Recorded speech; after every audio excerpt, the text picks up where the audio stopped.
Hello dear friends, this is Akshay Gupta and welcome to ATC academy. जैसा कि आपको पता है, हमारी साइंस की रेगुलर क्लासेस चल रही हैं पेडागोजी की। आज मैं आपको इसके नेक्स्ट आगे का 4th नंबर का चैप्टर पेडागोजी का ही पढ़ाने जा रहा हूं, जिसके अंदर मैं प्रीवियस ईयर के ऑल क्वेश्चंस कराने जा रहा हूं। तो अभी तक अगर आपने प्रीवियस वीडियोस नहीं देखी हैं तो वो जाके आप मेरे चैनल में देख सकते हैं। मेरे चैनल को जल्दी से लाइक और सब्सक्राइब कर दीजिए, जिससे आने वाले वीडियो के नोटिफिकेशन भी आपको मिलते रहें। अभी मेरी मैथ्स की क्लास भी चल रही है, जिसमें मैंने 2 चैप्टर पढ़ा दिए हैं, वो भी आप जाके देख सकते हैं। ये आपके सीटेट एग्ज़ाम फर्स्ट और सेकंड दोनों पेपर के लिए बहुत ही ज़्यादा मोस्ट आईएमपी होने वाली चीज़ है। अगर आप ये बस पढ़ लेते तो आपके 50 से 60% आराम से मार्क्स सिर्फ ये प्रीवियस वीडियोज़ ही दिला सकते हैं, प्रीवियस ईयर के पेपर वाले। ठीक है, जल्दी से मेरे चैनल को लाइक और सब्सक्राइब कीजिए और प्रीवियस ईयर के वीडियो देखिए। फिर चलते हैं अपन नेक्स्ट आगे की तरफ। आज का हमारा चैप्टर क्या है? उपागम, जिसको हम कहते हैं एकीकृत उपागम भी। ये जो होता है, इससे विगत वर्ष 2011 से देख सकते हैं, विगत वर्ष 2011 से 2021 तक के प्रश्न पत्रों का विश्लेषण करने के पश्चात यह ज्ञात होता है कि इस अध्याय से प्रत्येक वर्ष एक प्रश्न पूछा ही जाता है, जो कि विज्ञान शिक्षण के विभिन्न उपागम पर आधारित होता है। मतलब इससे 1-2 क्वेश्चन आते ही आते हैं। देखते हैं क्वेश्चंस की तरफ क्या होता है। पहले कुछ क्वेश्चन मैं आपको कराने वाला हूँ, इसके बाद मैं आपको प्रीवियस ईयर के क्वेश्चंस बताऊँगा। देखिए आपके सामने फर्स्ट क्वेश्चन क्या आ रहा है। फर्स्ट क्वेश्चन आ रहा है आपके सामने लिख के, शिक्षण के खालिस्तान के महत्व को ध्यान में रखकर ही विज्ञान की पाठ्यचर्या को एकीकृत रूप में पढ़ाने पर जोर दिया जाता है। इसके आंसर की बात करें तो इसका आंसर क्या है? फायदों, एकीकृत उपागम, विभिन्न उपाय या अनुशासिक उपागम। तो इसका आंसर है क्या? एकीकृत उपागम। इसके महत्व को ध्यान में रखकर विज्ञान की पाठ्यचर्या को एकीकृत के रूप में पढ़ाने पर जोर दिया जाता है। देखते हैं नेक्स्ट क्वेश्चन। नेक्स्ट आपका क्या पूछा गया है?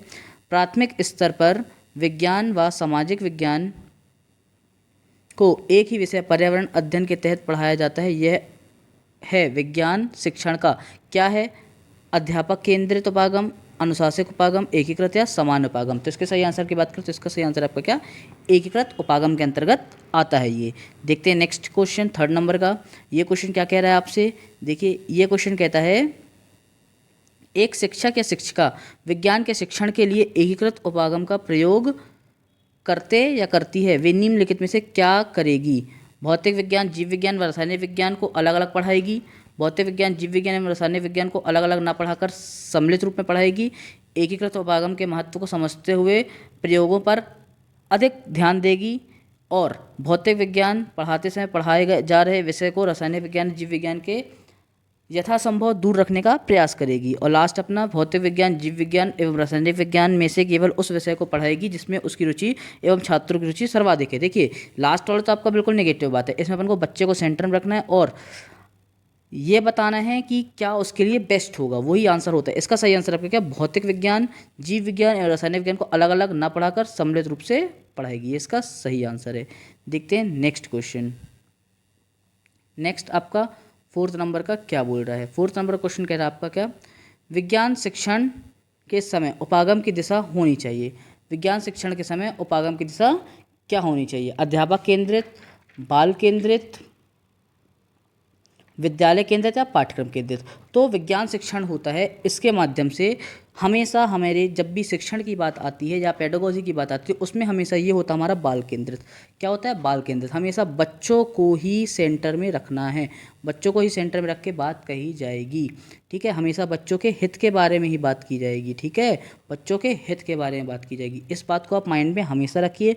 बच्चों के हित के बारे में बात की जाएगी, ना वो अध्यापक केंद्रित होगी, ना वो विद्यालय केंद्रित और ना ही पाठ्यक्रम केंद्रित। इससे कोई मतलब नहीं है। जो आपका NCF 2005 और 2020 है, उसके अंदर भी सिर्फ चाइल्ड को ही सेंटर में रखा गया है, उसके हित के बारे में बात की गई है। तो अगर विज्ञान शिक्षण की भी हम बात करते हैं तो इसके उपागम की दिशा जो होगी क्या होगी? बाल केंद्रित होगी। देखते हैं नेक्स्ट क्वेश्चन। आपको मेरी बात समझ में आ रही होगी, होप आप अच्छे से इसे समझ भी पा रहे होंगे। अगर वीडियो अच्छा लग रहा है, क्वेश्चंस अच्छे लग रहे हैं, हेल्पफुल हैं आपके लिए, तो प्लीज़ इसे लाइक सब्सक्राइब कीजिए, जिससे आगे भी और लोगों की हेल्प हो सके। देखिए अब क्वेश्चन आ रहा है आपके सामने क्या? एकीकृत उपागम के अंतर्गत पाठ्यक्रम निम्न में से किस सिद्धांत पर आधारित होना चाहिए? जीवन केंद्र के सिद्धांत पर, व्यवहारिक पक्ष के सिद्धांत पर, या विषय के समन्वित इकाई के सिद्धांत पर? तो अगर हम इसके सही आंसर में जाएं तो इसका आंसर क्या है? देखिए जीवन केंद्रित भी होना चाहिए पाठ्यक्रम, व्यवहार में भी, पक्ष में भी, और विषय से संबंधित भी इकाइयाँ उसमें होनी चाहिए। इसका आंसर क्या है? इसलिए ये सभी, ये तीनों ही एकीकृत उपागम के पाठ्यक्रम के निर्माण पे आधारित सिद्धांत हो सकते हैं। ठीक है, देखते हैं नेक्स्ट क्वेश्चन, क्योंकि तीनों पॉजिटिव बात है। ठीक है, आप खुद देख पा रहे हैं।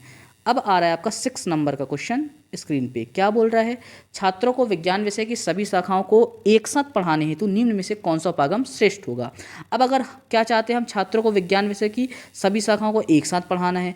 अब अगर एक साथ पढ़ाना है तो क्या चक्रकार, अध्यापक केंद्रित, एकीकृत या स्व अनुदेशन उपागम। तो अगर हम इसके सही आंसर में जाएं तो इसका सही आंसर आपका जो एकीकृत उपागम होता है, इसके अंतर्गत ये बताया जाता है कि छात्रों को विज्ञान विषय की सभी शाखाएं जो होती है फिजिक्स केमिस्ट्री और जीव विज्ञान, ये तीनों एक ही पाठ्यक्रम के अंदर पढ़ाई जाए। ठीक है, ये इसका मेन उद्देश्य होता है। ये होता है एकीकृत उपागम। देखते हैं नेक्स्ट क्वेश्चन। आप भी देखे होंगे हमारी 10th तक सिर्फ साइंस लगती है, जिसके अंदर तीनों चारों सब्जेक्ट मिक्स आते हैं। ये उसी का एक उदाहरण हो सकती है। देखिए क्या बोल रहा है, एकीकृत उपागम की व्यवस्था करते समय ध्यान देना चाहिए। अब किस चीज़ पे ध्यान देना चाहिए, विषय वस्तु को सरल से कठिन की ओर संगठित करने में, पाठ्यक्रम की विभिन्न इकाइयों को क्रमबद्ध रूप से व्यवस्थित करना, मंद बुद्धि एवं पिछड़े छात्रों की अधिगम गति को बढ़ाना, या उपरोक्त सभी। तो देखिए एकीकृत उपागम की व्यवस्था करते में क्या ध्यान देना चाहिए। तो अब अगर एकीकृत उपागम की हम जब व्यवस्था करेंगे तो इसके अंतर्गत हमें विषय वस्तु को सरल से कठिन की ओर भी ले जाने में संगठित करना चाहिए, पाठ्यक्रम की विभिन्न इकाइयों को क्रमबद्ध रूप से व्यवस्थित करना भी चाहिए, और मंद बुद्धि एवं पिछड़े छात्रों की अधिगम गति को बढ़ाना चाहिए। मतलब इसका आंसर क्या है, उपरोक्त सभी। हमें इन सभी बातों का ध्यान रखना चाहिए, ठीक है, जिसमें बच्चा जल्दी से जल्दी हर चीज़ सीख पाए। तो इसका आंसर क्या है, उपरोक्त सभी। ठीक है स्टूडेंट्स, देखते हैं नेक्स्ट क्वेश्चन। मेरे फ्रेंड्स, अगर वीडियो अच्छा लगा तो प्लीज़ इसे लाइक और चैनल को सब्सक्राइब जरूर कर दीजिएगा। देखिए 8th नंबर का पूछा, क्या अध्यापक केंद्रित उपागम की मुख्य विशेषता नहीं है।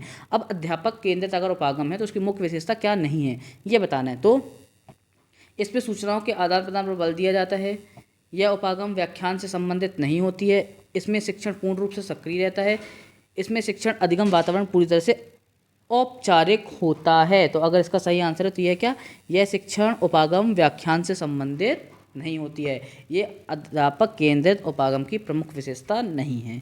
ठीक है, देखते हैं नेक्स्ट क्वेश्चन। नेक्स्ट क्या पूछा गया, एक बार प्लीज़ हमेशा पेपर जब भी सामने आए क्वेश्चन को ध्यान से पढ़िएगा, क्वेश्चन बोल क्या रहा है। कई बार नहीं हाँ में ही हम कंफ्यूज हो जाते हैं, आंसर बनते हुए भी हमारा गलत हो जाता है। ठीक है, तो आंसर को ध्यान में रखना बहुत ज़रूरी है। ठीक है, क्वेश्चन ध्यान से पढ़ना बहुत ज़्यादा। देखते हैं क्वेश्चन क्या बोल रहा है। ये क्वेश्चन कहता है 9 नंबर का, निम्नलिखित में से कौन सा कथन सत्य नहीं है। क्या कथन सत्य नहीं है, बताइए। विज्ञान पाठ्यचर्या को प्रक्रियाओं पर ज़्यादा जोर देना चाहिए, ना कि परिणामों पर।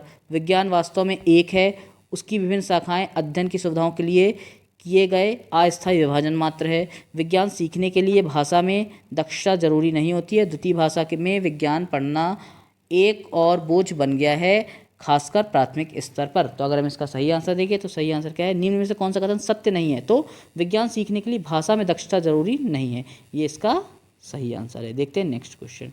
नेक्स्ट होता, अब देखिए अब आ रहा है कि आपके विगत वर्षों में पूछे क्वेश्चन। देख रहे हैं आप क्या बोल रहा है, विगत वर्षों में पूछे गए प्रश्न। आज तक कितने प्रश्न आए हुए हैं इस चैप्टर से 2011 से 2022 तक, वो सब मैं आपको बताऊंगा। अब तो क्या क्या है देखते हैं। देखिए पहला क्वेश्चन पूछ रहा है आपसे, यह आया था सीटेट जून 2011 में। कब आया था, सीटेट जून 2011 में। क्या पूछ रहा था, पढ़िए। एक शिक्षक विद्यार्थी को बल वस्तु की आकृति को परिवर्तित कर सकता है, संकल्पना को पढ़ने के लिए निम्नलिखित गतिविधियों की योजना बनाता है। क्या बनाता है, देखिए। सामान्य रूप से अवलोकित उदाहरणों का प्रयोग करते हुए संकल्पना को स्पष्ट करना, विद्यार्थी को एक प्लेट में गुथा हुआ आटा देकर उसे हाथ से दबाने के लिए कहना। ठीक है, एंड नेक्स्ट क्या पूछता है, सी पूछता है कुछ उदाहरणों के साथ संकल्पना को स्पष्ट करने वाली दृश्य श्रव्य फिल्म दिखाना।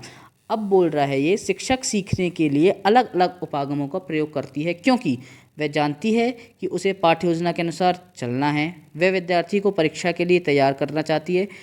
कक्षा में विभिन्न प्रकार के शिक्षार्थी हैं और वह बहुआयामी बौद्धिकता को संबंधित करना चाहती है, और वह अपने ज्ञान को सिद्ध करना चाहती है। देखिए वो अपने ज्ञान को सिद्ध करना क्यों चाहेगा कोई टीचर, ये तो रॉन्ग बात हो गई।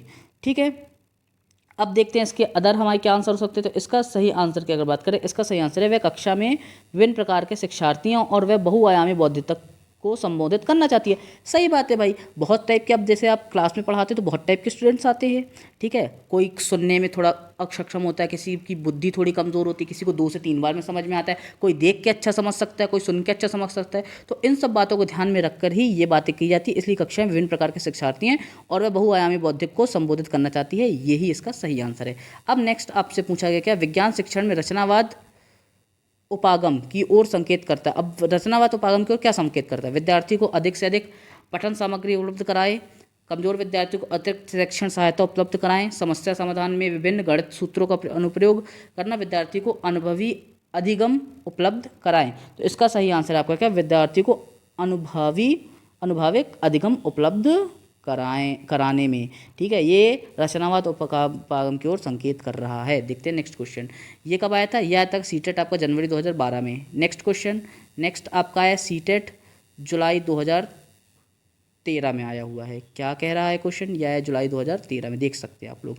यह आया है क्या? विज्ञान शिक्षक के पद के लिए साक्षरता देने वाले 4 अभ्यर्थी को द्रव और गैसों द्वारा लगाया दाब प्रकरण पर कक्षा 8 के शिक्षार्थियों को एक निर्देशन पाठ देने के लिए कहा गया। भिन्न भिन्न अभ्यर्थियों और भिन्न भिन्न उपागम अनुपालन किया गया। देखिए कितने बड़े बड़े क्वेश्चन पूछ रहा है ये।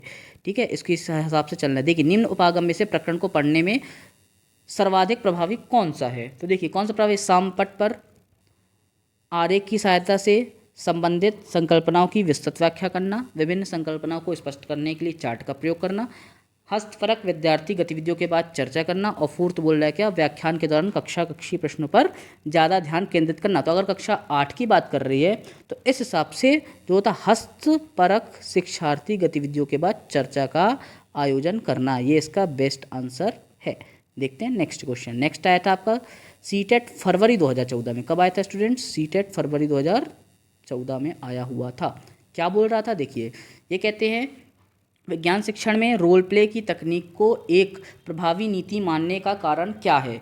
यह छात्रों की सामाजिक कुशलताओं को बढ़ावा दे सकती है, अधिगम प्रक्रिया में एक रास्ता को तोड़ना सुनिश्चित करती है। ये तो गलत बात हो गई। ठीक है, ये तो बिल्कुल रॉन्ग बात हो गई। यह वास्तविक जीवन में किसी भी भूमिका को अच्छी प्रकार समझना सुनिश्चित करती है। यह अधिगम प्रक्रिया में छात्र की सक्रिय भागीदारी सुनिश्चित करती है। इसका सही आंसर आपका क्या? यह वास्तविक जीवन में किसी की भूमिका को एक प्रकार समझना सुनिश्चित करती है। ये इसका सही आंसर है। देखते हैं नेक्स्ट क्वेश्चन।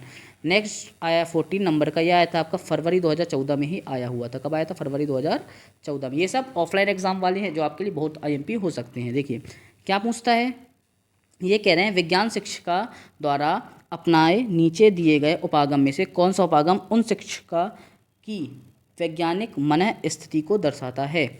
कक्षा में छात्रों को प्रश्न पूछने के लिए प्रोत्साहित करना, अधिगम में बढ़ोतरी करने के लिए कठिन प्रश्न पत्र बनाना, कक्षा में पूर्ण अनुशासन बनाए रखना, यह यथासंभव शीघ्र प्रस्तावित पाठ्यक्रम को समाप्त करना।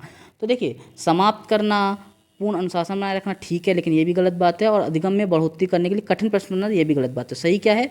कक्षा में छात्रों को प्रश्न पूछने के लिए प्रोत्साहित करना। जब तक वो पूछेंगे नहीं, जब तक उसके अंदर झिझक रहेगी तो वो कैसे बढ़ पाएगा आगे? तो सबसे पहले टीचर को उसके अंदर की, शिक्षिका हो या शिक्षक को, उसके अंदर की झिझक खत्म करनी चाहिए और उसे प्रश्न पूछने के लिए प्रेरित करना चाहिए। देखिए नेक्स्ट क्वेश्चन क्या है? 15 नंबर का आपसे पूछा गया है। ये सीटेट सितंबर 2014 में आया हुआ था। क्या बोल रहा है? कक्षा 6वीं का पदार्थों का पृथक्करण विषय सबसे प्रभावी ढंग से किस प्रकार पढ़ाया जा सकता है? अच्छा, पदार्थों का पृथक्करण पढ़ाना है, मतलब चीज़ों को डिवाइड करना सिखाना है। ठीक है, पदार्थ कोई द्रव क्या होते हैं, ठोस क्या होते हैं, गैस क्या होते हैं। तो क्या किससे अच्छे से पढ़ा सकते हैं? देखिए संबंधित संकल्पनाओं की गहन व्याख्या करके, शिक्षार्थी द्वारा हस्त सिद्ध कार्यक्रमों कराकर, गृह कार्य करवाकर, विभिन्न उप विषयों पर अधिक सामूहिक चर्चा आयोजित कर कर। अगर इसका सही आंसर करें तो देखिए अच्छा गृह कार्य तो ये तो गलत बात हो गई, संकल्पना गहन व्याख्या ये तो रटाने वाली बात होगी। इसका सही आंसर क्या है? जिसमें बच्चा ज़्यादा एक्टिव हो, क्रियाकलापों को करे, जितना ज़्यादा वो क्रियाकलाप करेगा उतना ज़्यादा वो सीख पाएगा। मतलब क्रियाकलापों को कराना ज़्यादा बेस्ट ऑप्शन है, इसलिए शिक्षार्थी द्वारा हस्तसिद्ध क्रियाकलापों को कराकर, ये इसका बेस्ट आंसर है। ये इसका सही आंसर भी होगा। क्या?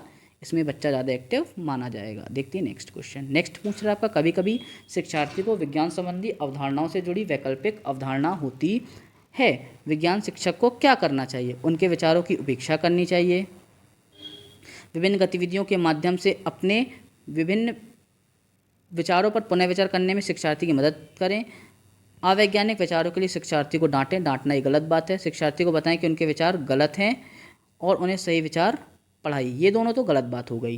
ठीक है, ये दोनों तो बिल्कुल रॉन्ग बात हो गई। विभिन्न गतिविधियों के माध्यम से अपने विचारों पर पुनर्विचार करने पर शिक्षार्थियों की मदद करें, बिल्कुल हेल्प करना इस बेस्ट आंसर है।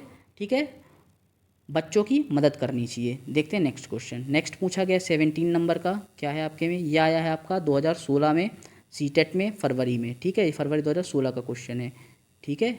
देखिए क्या बोल रहा है, आपको पता चलता है कि आपकी कक्षा 6 में बहुत से विद्यार्थी का विश्वास है कि पौधे की वृद्धि के लिए कच्चा माल केवल मृदा से ही प्राप्त होता है। इस विचार के खंडन में निम्नलिखित में से कौन सी युक्ति सबसे अधिक उपयुक्त होगी, ये बताना है।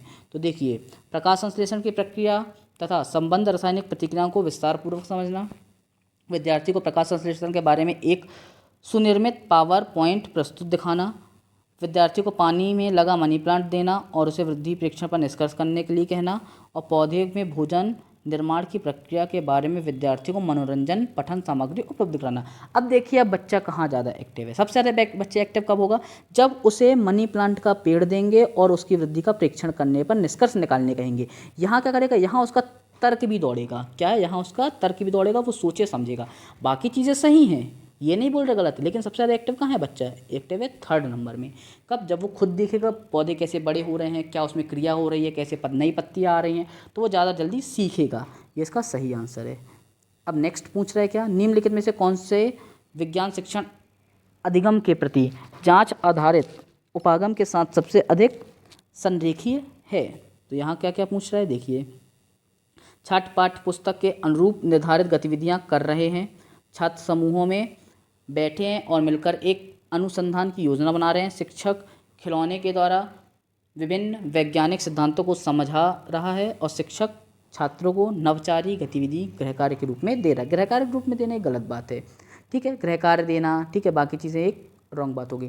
अब क्या बोल रहा है, लेकिन क्वेश्चन हमारा क्या, निम्नलिखित में से कौन सा विज्ञान शिक्षण अधिगम के प्रति जांच आधारित उपागम के साथ सबसे अधिक संरेखित। अब हाँ, अगर जांच की बात कर रहा है तो फिर ठीक है, अगर जांच की बात कर रहा है तो सही बात है, हम गृह कार्य उसे देंगे और उसका निरीक्षण करेंगे कि वो क्या करके ला रहा है, उसका माइंड कितना चल रहा है, या हम उसे कोई गृह कार्य देते हैं, कोई करने क्रियाकलाप करने होते तो कितना ज़्यादा एक्टिव हो रहा है उस चीज़ में। तो ये इसका एकदम सही आंसर है। देखते हैं नेक्स्ट क्वेश्चन। नेक्स्ट पूछ रहा है क्या, 19 नंबर का, और हमारा ये लास्ट क्वेश्चन आज का। वीडियो अच्छा लगा तो प्लीज़ लाइक और सब्सक्राइब करिएगा। मिलते हैं नेक्स्ट में आपको मैं आगे के चैप्टर्स कराने वाला हूँ। देखिए क्या बोल रहा है, सामाजिक संरचना के अनुसार विद्यार्थियों में विज्ञान की एक अर्थपूर्ण समझ बनाने के लिए कौन सी योजना सबसे निर्णायक शिक्षण योजना है।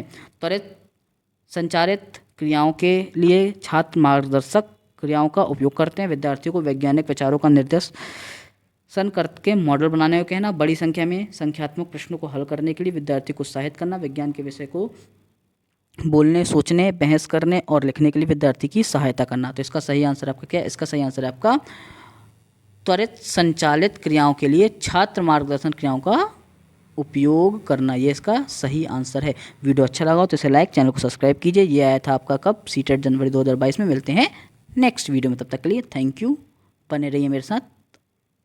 आपको होप बहुत ही अच्छे रिजल्ट्स मिलेंगे। Thank you.